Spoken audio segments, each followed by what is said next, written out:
Bonsoir, les Français sont incorrigibles. Les Jeux ont à peine commencé à Lillehammer qu'une polémique a éclaté. Marielle Guatchel, présente en Norvège, a commenté à sa façon rude et franche la contre-performance des Français dans la première épreuve spectaculaire, la descente homme.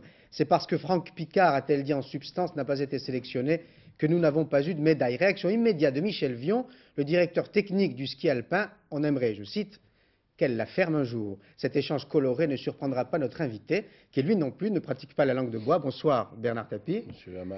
Avant de vous écouter, partons pour Lillehammer, où le favori, le Norvégien Amod, s'est fait doubler pour la médaille d'or par le surprenant Américain Tommy Moe. Patrice Romden. Avait-il rêvé, Tommy Moe, d'embrasser la Norvégienne réquisitionnée par le protocole? Sans doute pas. Avait-il rêvé meilleure occasion pour remporter la première course de sa carrière? Sans doute pas. De même qu'il n'avait pas imaginé s'offrir le premier rôle d'une compétition à la Hitchcock. Flashback, avant lui, le Norvégien André Amod réalise le meilleur temps provisoire. En bas, toute une vallée l'accueille en héros local. Imaginez un Norvégien, vainqueur à Lillehammer, du caviar pour les gazettes, déjà prête à faire l'éloge de l'enfant du pays, prophète d'un jour, sur fond de drapeau norvégien.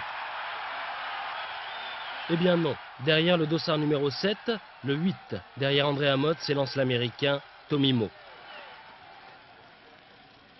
Avant le départ, il a prévenu, une 6e place ferait mon bonheur. Alors il enchaîne les courbes, les S sur une piste verglacée.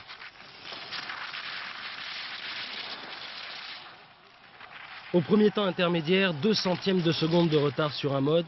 À l'arrivée, 4 centièmes d'avance, le plus faible écart enregistré dans une descente olympique. C'est l'avènement d'un ex-adolescent, jadis amateur de marijuana, qui se fit exclure de la sélection américaine junior avant de rejoindre l'entreprise de maçonnerie de son père, qui ensuite lui donnera le choix. C'est ça, 15 heures de boulot par jour, ou le ski. Tommy Moe a choisi. Il bétonne sa légende aux dépens du Norvégien Amod, médaille d'argent, et du Canadien Podivinski qui rafle ici la médaille de bronze. Dans 4 jours, Tommy Moe fêtera ses 24 ans. Le comité olympique américain anticipe en lui signant d'ores et déjà un chèque de 90 000 francs. Le premier des 4 Français qui ont participé à cette descente n'a obtenu que la 6e place. C'est bien pour lui. Nicolas Burtin n'a que 22 ans, mais ce n'est pas bien pour l'équipe de France, dont on attendait plus. Du coup, controverse. Thierry Clopeau, Alain Poirier. On attendait Crétier, meilleur descendeur français du moment. On attendait Alphand, premier de la première descente d'entraînement. On se trompait. La surprise, elle est venue de Nicolas Burtin, spécialiste du kilomètre lancé. Nico, 22 ans, originaire de Flumet, qui vit avec sa copine et sa belle-mère, et le feu follet de l'équipe des descendeurs. Burtin est aussi le roi des descentes d'entraînement. D'habitude, on lui reproche son manque de concentration, pas très assidu au travail, le garçon. Eh bien, ce matin, Nicolas a fait taire les mauvaises langues. Là, j'étais en pleine forme ici. Et, bon, je me suis dit, le jour où on m'a dit, bon, tu pars au jeu, je me suis dit, bon, là-bas, il faudra que je fasse quelque chose, il faudra que je sois le meilleur sur les entraînements et à la course. 6e place pour Burtin, heureusement qu'il était là. Nico Alphand, Lucho pour les copains, termine 8e. On l'attendait peut-être un peu plus près des meilleurs. J'ai pu entre 2 chaises un peu là. J'ai pas vu les analyses pour voir exactement où je perds du temps. Je sais que j'ai eu des problèmes par rapport à mes sensations sur tout le sommet de la piste. Et bon. Que dire des performances de Jean-Luc Crétier et Christophe Play qui ne se classent pas dans les 20 premiers? À ce sujet, Marielle Guatchel, double championne olympique, critiquait ouvertement ce matin sur France 2 le choix de Michel Vion de ne pas avoir sélectionné Franck Picard. La réponse du directeur technique. La sélection a été faite par rapport à une règle du jeu bien précise, qui était définie longtemps à l'avance avec les coureurs. Et je crois qu'il n'est pas question de mettre en cause ça. La France fait comme ça, la Suisse fait comme ça aussi, l'Italie aussi.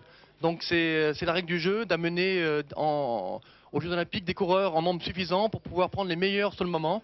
La grosse déception française, c'est Jean-Luc Crétier, 2e, souvenez-vous, il y a 15 jours à Chamonix et seulement 24e ce matin. Jean-Luc Crétier qui pourrait retrouver le sourire dès demain matin puisqu'il fera partie des favoris de la descente du combiné, une descente que vous pourrez voir en direct sur France 3 à partir de 11 h. Ambiance, les Jeux se sont ouverts hier dans la sérénité. C'était plus chaud aujourd'hui, même par moins 15. Laurent Frédéric Bollet, Frédéric Pasquette.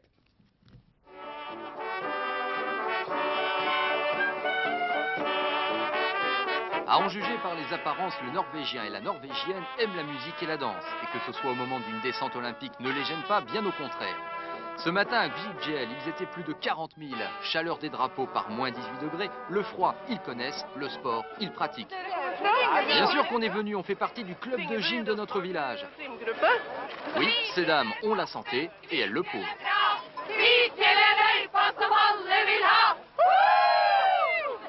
Tous les trains, c'est plein. Et tu t'es levé tôt ce matin? Ouais, vers... Ouais, 5 heures. Ah oui. C'est tôt, hein. Et tu vas voir quelque chose, tu crois, de la descente? Tu vas aller où? Ouais, on va voir. Mais c'est l'ambiance. Ouais. C'est ça. L'ambiance qui souvent ignore pourtant la compétition qui se déroule à quelques mètres, les connaissances alpines sont parfois modestes. Vous connaissez un skieur français ce matin? Mais il ne court pas. Oh. Alors vous êtes pour qui? Luc Alphand? Luc Alphand. Luc Alphand peut-être, mais pour les Norvégiens, il n'y en a qu'un. Qui est-il? André Aamodt. Quand celui-ci arrive et qu'il réalise alors le meilleur temps, c'est du délire, c'est magnifique, même si deux Françaises font la fine bouche. Un peu déçu de l'ambiance. C'est-à-dire? Je pensais que les Norvégiens seraient encourageraient beaucoup plus leurs champions. Voilà, parce que il me semblait qu'à Albertville, il y avait plus d'ambiance. Bon, admettons. En tout cas, en repartant de Gijel, c'est le drapeau américain qui flotte. Les Norvégiens, eux, sont restés disciplinés. Ils nous offrent une dernière image extraordinaire.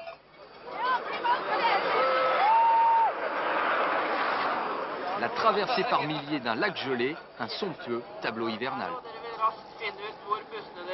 Et en ce moment même, l'équipe de France de hockey sur glace s'apprête à jouer son premier match contre les États-Unis. Rejoignons en direct en Norvège Laurent-Frédéric Bollet. Oui Paul, en direct de l'Illehammer et vous tombez bien puisque le match vient de débuter à l'instant même. Le coup d'envoi a été donné il y a 15 secondes. Alors les Américains sont en blanc, les Français en bleu et c'est donc les choses sérieuses qui commencent vraiment pour ce tournoi de hockey et pour nos hockeyeurs français. C'est leur premier match de la compétition. Alors le score évidemment 0-0 puisque le match vient de commencer, je vous l'ai dit. Vous le savez, un match de hockey se joue en 3 tiers-temps de 20 minutes, donc on aura largement le temps de voir le score évoluer au cours de cette soirée. Les Français sont dans le groupe B de la compétition. Ils doivent rencontrer, outre les Américains ce soir, le Canada, mardi, ce ne sera pas facile. La Suède ensuite, pas facile non plus. Puis l'Italie et la Slovaquie. À la clé, une qualification en quart de finale. C'est ce qu'avaient fait les Français à Albertville avant de se faire éliminer justement par les Américains. À Lillehammer, évidemment, l'on attend au moins aussi bien, même au-delà, ce serait du luxe. Il va y avoir une remise en jeu, Paul. Je ne sais pas si vous voulez conserver l'antenne. Le match, je vous l'ai dit, vient de débuter.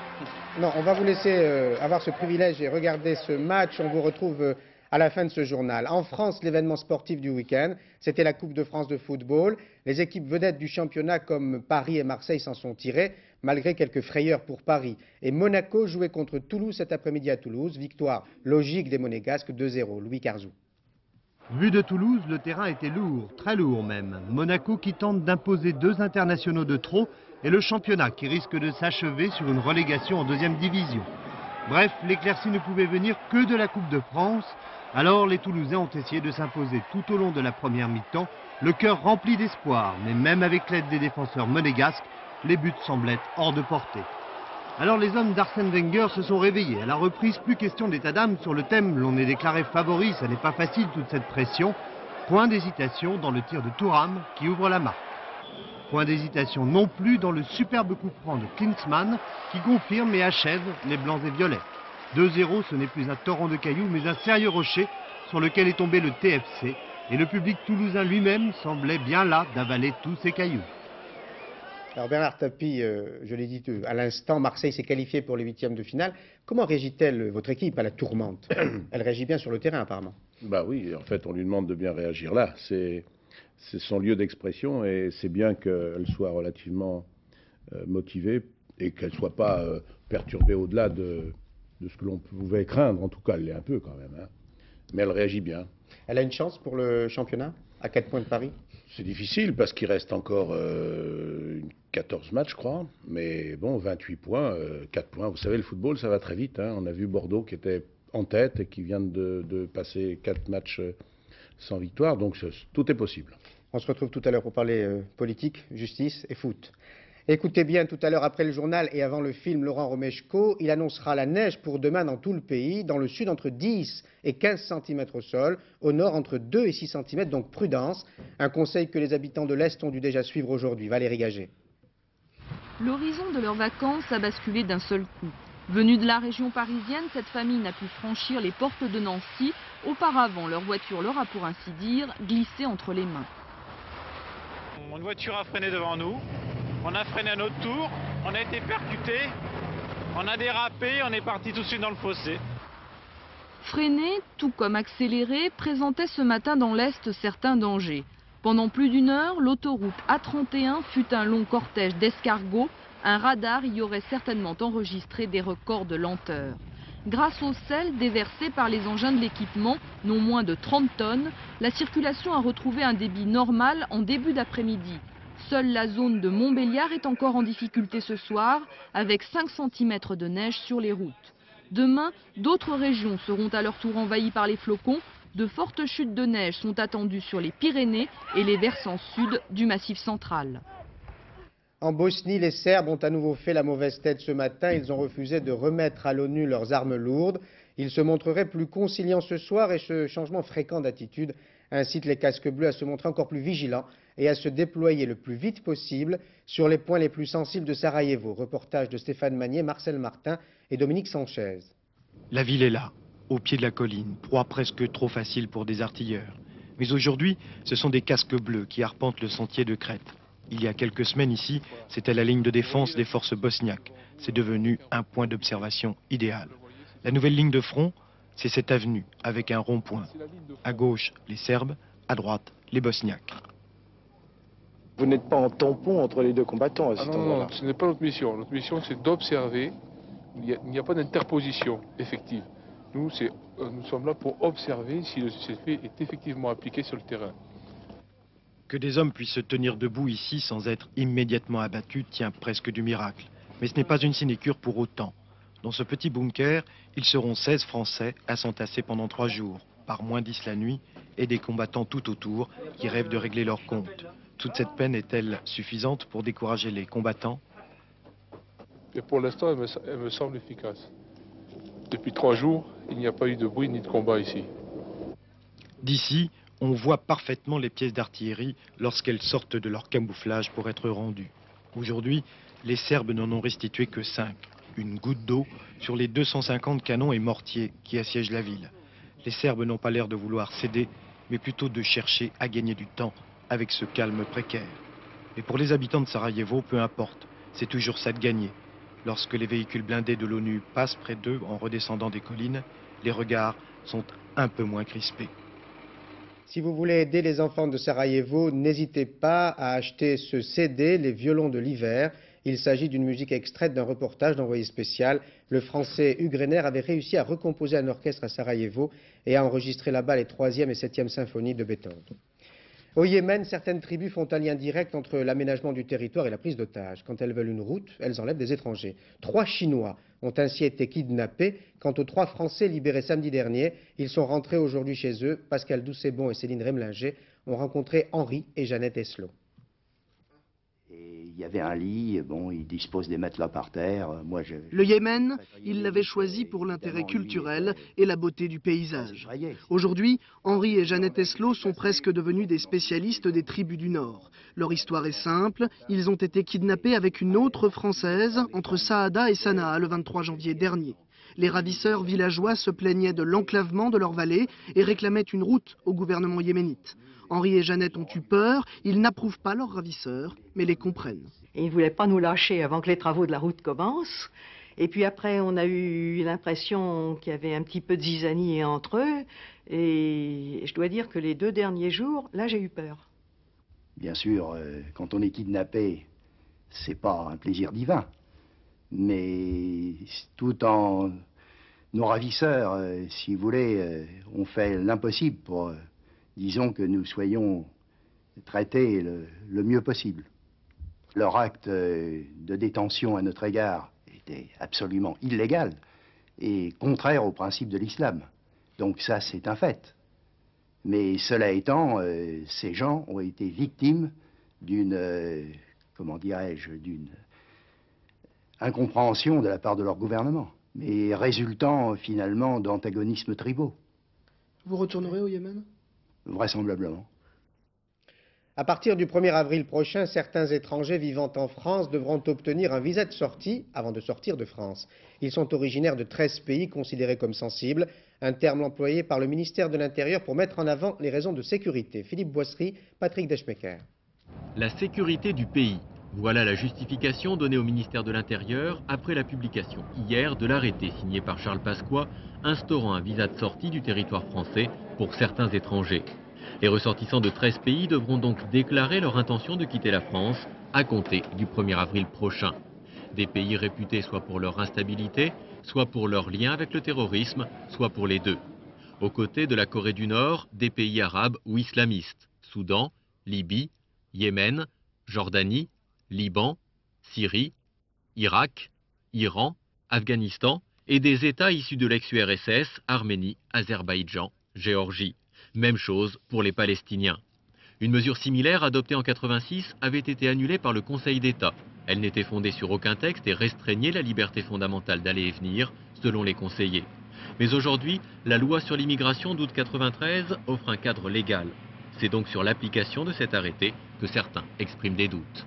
Moi, je déplore cette mesure, mais elle est légale. Si par contre, on use de certaines méthodes, par exemple, on dit à quelqu'un qui doit se rendre aux obsèques urgentes d'un de ses parents proches, revenez dans une semaine pour avoir votre visa, je considère qu'il y aura détournement de la loi, et c'est cela qui m'inquiète. C'est ce nouveau pouvoir qui est donné à l'administration. Demain, les frontières risquent donc d'être le théâtre de problèmes pour l'entrée des étrangers, mais aussi pour leur sortie. Édouard Balladur aura sans doute l'occasion d'en parler demain soir sur notre chaîne. Le Premier ministre sera l'invité d'une heure de vérité exceptionnelle à 20h50. Une intervention attendue dans le contexte économique et social actuel. Thierry Curtet. Le temps des épreuves est venu. En 2 semaines, le gouvernement d'Édouard Balladur a dû gérer 2 dossiers brûlants dont il n'a pas mesuré l'importance. 2 dossiers bien différents. Économiques d'abord. La semaine dernière, à Rennes, les pêcheurs, au bord du dépôt de bilan, ont brutalement rappelé au Premier ministre venu parler d'aménagement du territoire qu'ils n'en pouvaient plus. Sur la méthode ensuite, les 600 000 manifestants qui ont défilé pour l'école publique ont rappelé la ligne fixée par Édouard Balladur lui-même. Sans concertation, il ne peut y avoir de réforme acceptée par tous. 2 démonstrations qui s'ajoutent à l'inquiétude devant l'exclusion ou une courbe du chômage sans espoir, devant un début de reprise dont les Français ne perçoivent pas le moindre signe. Des Français encore plus troublés lorsqu'une partie de la majorité se déclare sceptique après l'annonce des récentes mesures de relance. Résultat, le Premier ministre descend de son Olympe des sondages. Ceux de février sont tous en baisse. Dans le même temps, la gauche semble redresser la tête dans plusieurs élections partielles. Même si les sondages restent encore positifs, même s'il avait prédit lui-même une baisse de ceux-ci, Édouard Balladur est pour la première fois à un tournant difficile à négocier. Il y a plusieurs Bernard Tapie qu'on rencontre ce soir. D'abord l'homme politique, le joker du MRG qui fait sa tournée politique dans le Var. On vous a vu sur notre antenne il y a 2 jours. Quand vous voyez les épreuves auxquelles est confronté maintenant Édouard Balladur, ça vous donne envie de continuer à faire de la politique? Ça me donne surtout envie de rappeler à tous ceux qui étaient très injustes et très durs avec Pierre Bérégovoy qu'aujourd'hui, ils n'ont pas l'air très malins. En tout cas, ils ne s'en sortent pas tellement mieux que nous. Moi, je me souviens, rappelez-vous, Balladur était un de ceux qui était le plus modéré de ce point de vue-là, peut-être parce qu'il savait que les épreuves étaient devant lui, mais enfin, que n'a-t-on pas entendu sur le chômage, sur le GATT, sur tous ces problèmes qui étaient des problèmes très durs, même sur les problèmes de l'ancienne Yougoslavie. Et on s'aperçoit qu'aujourd'hui, l'exercice du pouvoir, c'est un exercice difficile, mais qui est tentant quand même, parce que c'est la tâche la plus noble qu'un homme puisse exercer, celle de se mettre au service des autres. Donc vous êtes député, vous allez vous présenter au cantonal? Oui. Les 20 et 27 mars. Oui. Au municipal? Aux européennes d'abord? D'abord, les européennes, c'est l'échéance qui me semble être, pour l'instant, la plus forte pour le mouvement dans lequel je suis, parce que c'est la première fois qu'il va se compter, comme on dit, sur le plan national, pour voir quel est son vrai poids et quelle est la capacité qu'il a d'apporter dans la gauche un renouvellement possible. Ça veut dire que vous serez tête de liste du MRG aux européennes? Si on vous le demande. Il y a de grandes chances, mais les choses ne sont pas encore faites. Mais il y a de grandes chances parce que je mesure aujourd'hui de plus en plus que c'est un désir que de plus en plus de radicaux partagent. Municipal, Marseille? Je serai dans la bataille municipale. Dans la bataille, je ne sais pas pour quelle place. Oui, mais enfin, quand vous dites je serai, ça veut dire que vous voulez être le maire de Marseille. Non, vraiment. Parce que c'est les honneurs, entre guillemets, m'intéressent moins que les fonctions. Et j'aime bien la ville, j'aime bien les gens. Et je pense que je peux y apporter des choses qu'elle n'a pas pour l'instant. Maintenant, à quel niveau et à quel poste, c'est pas le plus important. Alors maintenant, c'est le président de l'OM qui va parler, qui a été convoqué par le juge Béfi jeudi dernier. C'est moins important que ce qu'on vient de dire, malgré tout. Mais enfin, on va en parler quand même. On en parle quand même. Oui, bien sûr. Hein, le président de l'OM, c'est important. Mais je veux dire que l'avenir de Marseille est tellement plus important. Et qui passe aussi par l'avenir de l'OM, justement, donc qui a été convoqué par le juge Béfi, qui a été mis en examen, placé sous contrôle judiciaire et sommé de quitter la présidence de l'OM avant le 20 avril. Alors, première question, est-ce que vous allez quitter la présidence de l'OM avant le 20 ? Ça amène rapidement, ça amène deux analyses, cette affaire. La première, c'est que, bon, sur la forme, il y a des avocats dont le métier est de savoir se battre avec leurs armes, leurs arguments, pour essayer de faire lever cette sanction qu'ils estiment pas légale, disproportionnée, enfin, etc. C'est pas ma bataille. L'autre aspect, c'est l'aspect du fond. Moi, je crois que dans cette affaire, tout le monde, qu'on aime le football, qu'on n'aime pas le football, qu'on aime tapis ou qu'on n'aime pas tapis, qu'on soit juriste ou pas, tout le monde a une envie de savoir ce qui s'est passé. Et donc, toutes les énergies doivent tendre vers la connaissance de la vérité. Bon. C'est dans cet esprit que j'ai souhaité être mis en examen le plus vite possible, parce qu'après un départ en fanfare, vous vous souvenez, près de 100 personnes en garde à vue, des commissions rogatoires partout, des perquisitions, il y avait une espèce de silence inquiétant. Donc, j'avais envie de savoir ce qui s'était passé et surtout que l'affaire soit bouclée pour qu'elle aille en tribunal et qu'elle soit jugée de telle sorte que les punis soient sanctionnés et les coupables punis. Mais est-ce que ça veut dire la recherche de la vérité, pardonnez-moi, M. Amar, mais c'est pas en me demandant de quitter mes fonctions à l'Olympique de Marseille dans 2 mois que ça va aider en quoi que ce soit la recherche de la vérité. Oui, mais enfin, il vous le demande, c'est le juge, c'est la loi, il vous le demande. Ah non, mais le juge n'est pas forcément la loi. Hein. Il l'interprète et nous, on essaie d'en tirer les conséquences. Donc je crois qu'avant d'envisager... je sais que c'est une... D'ailleurs, c'est étonnant. Chaque fois que je suis dans la rue, il y a un cri unanime, c'est surtout Tapi, il faut que tu restes, il faut que tu nous régales encore. Vous savez qu'il y a plein de gens qui se sont régalés avec l'Olympique de Marseille sous ma présidence. Qu'est-ce que vous dites à ceux qui disent Tapi, il faut que tu restes? Est-ce que tu restes? L'important, ce serait que Marseille puisse donner encore autant qu'il a donné. Je voudrais vous donner 2-3 trucs, là, juste un peu. On a battu tous les records avec ce club, vous savez, tous. 2 milliards de personnes dans le monde ont vu le football français grâce à l'OM. Bon, je crois que ce bonheur qu'on a pu donner... L'essentiel, c'est qu'il puisse y être donné encore. Donc que je sois moi c'est pas moi qui suis sur le terrain. Donc mon boulot, maintenant que je vais aller de plus en plus sur un métier qui n'est pas compatible avec le football, la politique, c'est pas compatible. Il faut que je prenne les dispositions, et le plus vite possible, mais si c'est dans 6 mois, ça sera dans 6 mois. Et si c'est dans 1 an, ça sera dans 1 an. Pour qu'on soit certain que l'OM soit encore capable de vous faire le plaisir qu'il vous a fait. Donc, très concrètement, dans l'immédiat en tout cas, vous n'entendez pas obéir à l'injonction du juge. Voilà.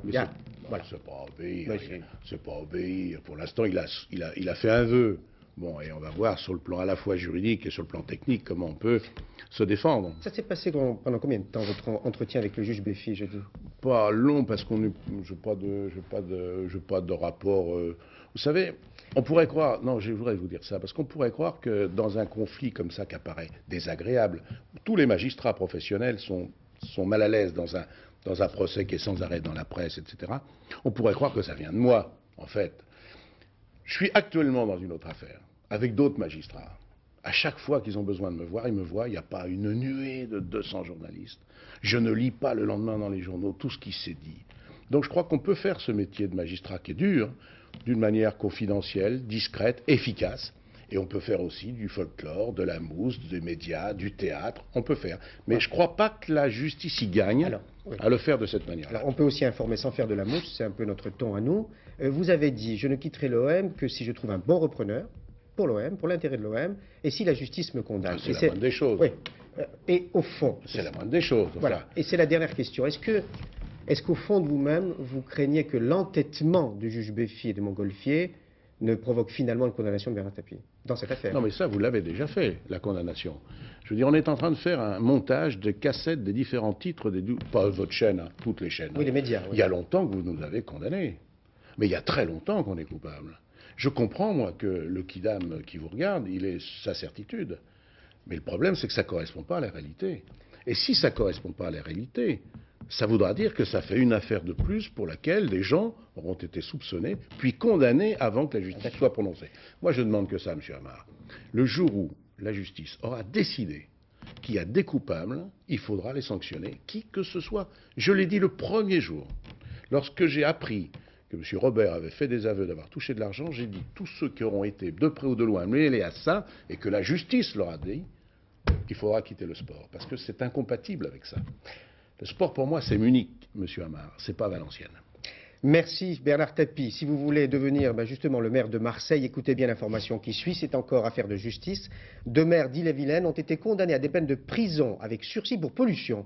Le tribunal de grande instance de Rennes a estimé que leur station d'épuration ne fonctionnait pas dans de bonnes conditions. C'est une première qui met la petite commune du Reux en émoi. Reportage d'Agnès Varamian et Jacques Boulaine. Des poignées de main et de réconfort pour Jean Auvergne, maire depuis 22 ans de cette commune résidentielle de 6000 habitants. Un élu condamné par des écologistes tenaces et un tribunal qui a fait de l'environnement une de ses priorités.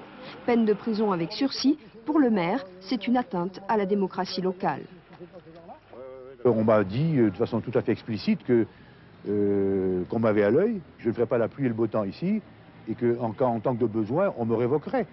Donc c'est bien la recherche d'une tutelle et, autrement dit, les problèmes d'assainissement devront avoir le visa des autorités judiciaires avant d'être entrepris, quoi. En cause, les stations d'épuration du Reux. Et la ville n'en manque pas, 4 en tout. Le premier équipement date de 57, le dernier de 86. C'est un lagunage, système jugé écologique. D'autres projets existent, mais la DAS a révélé ces dernières années l'insuffisance de 2 des 4 stations du Reux. À la mairie, pas question de nier la pollution, même si on refuse de parler de négligence. Et toutes ces installations coûtent cher, 20 millions de francs au total. Et puis, si le Reux est un point orange dans le département, il y en a d'autres. Rennes et surtout Saint-Malo, alors question aux écologistes, pourquoi les épargner? Nous n'avons pas vocation à engager des actions contre les communes qui développent actuellement leur politique d'assainissement. Par contre, les communes qui tardent à engager de tels programmes se mettent automatiquement hors la loi. Rennes? Rennes peut en faire partie. La menace plane désormais sur les maires d'Ille-et-Vilaine. Mais Jean Auvergne pollueur, la population ne veut pas y croire. Nous sommes tous responsables. Moi, je pollue chaque jour le Reux un petit peu plus. Et je crois qu'à ce moment-là, j'irai avec lui manger des oranges, si vous voulez. Comité de soutien et sursis, Jean Auvergne risque la prison car il sera récidiviste tant qu'une nouvelle station d'épuration ne sera pas construite. Mais les écologistes ont promis de ne pas aller jusque-là. Et l'on repart en direct pour Lillehammer où l'équipe de France de hockey sur glace affronte en ce moment même les États-Unis. Laurent-Frédéric Bollet. Oui Paul, eh bien il y a du nouveau et vous allez le voir dans quelques secondes. Le premier but a été marqué par les Américains, hélas, les Américains en blanc qui ont marqué à la 5e minute de jeu effectif par John Lailey. Et le gardien français Petri Lonen n'a rien pu faire. Donc au moment où vous nous rejoignez, eh bien les Américains mettent donc 1-0 devant la France. Mais comme je vous l'ai dit tout à l'heure, il y a 3 tiers-temps de 20 minutes, donc évidemment le score a largement le temps d'évoluer au cours de cette soirée. Rappelons-nous que l'année dernière, les Français avaient aussi un handicap de but et avaient remonté un peu les Américains avant, hélas, de se faire battre à la fin du match. Donc 1-0 pour les Américains, mais le match ne fait que commencer. Merci Laurent. Vincent Guérard et Pascal Stelletta ont rencontré une légende, les Platters. Pour les plus jeunes d'entre vous, sachez que les Platters ont fait danser les ados du monde entier dans les années 60. De loin comme ça, dans la pénombre, on peut se tromper.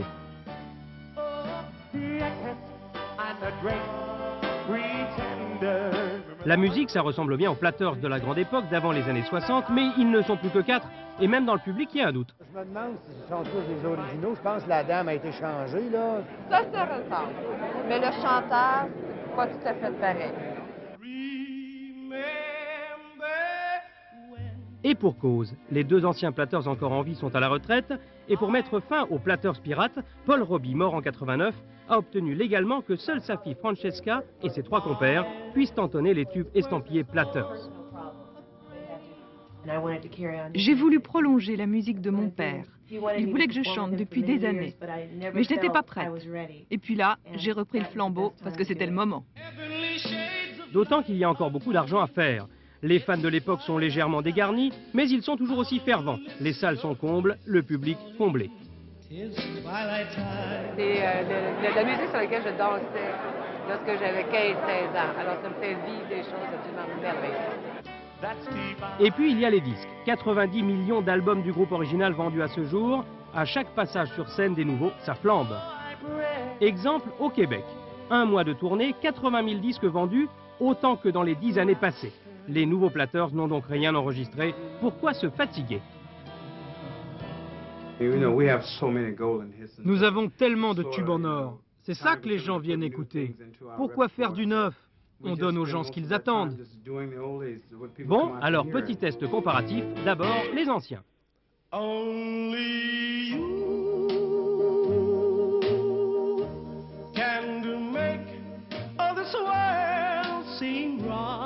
Et puis les nouveaux.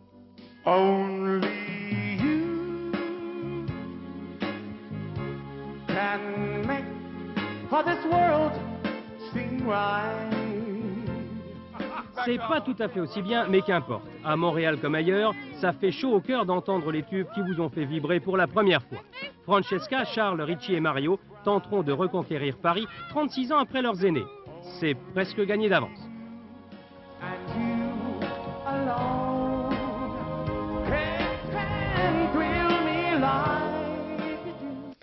France 2 vous offre ce soir en première diffusion à la télévision Le Mystère von Bülow, un film de Barbet Schroeder avec l'excellent Jeremy Irons et Glenn Close. L'autre film du dimanche, ce sera L'Homme de Prague à 22h45, avant le journal de Philippe Lefebvre à minuit 35. Mais dans quelques instants, écoutez bien Laurent Romeshko, il annoncera une tempête de neige dans le pays demain. Il y aura même un bulletin d'alerte dans les régions de Bordeaux, Rennes, Lille et Aix-en-Provence. Ne soyez pas surpris si demain matin, vous marcherez ou vous roulerez dans 10 cm de neige. À 13h, vous retrouverez Daniel Bilalian et à 20h, Mazur, bien sûr. Bonne soirée sur France 2 et bonne semaine. Au revoir.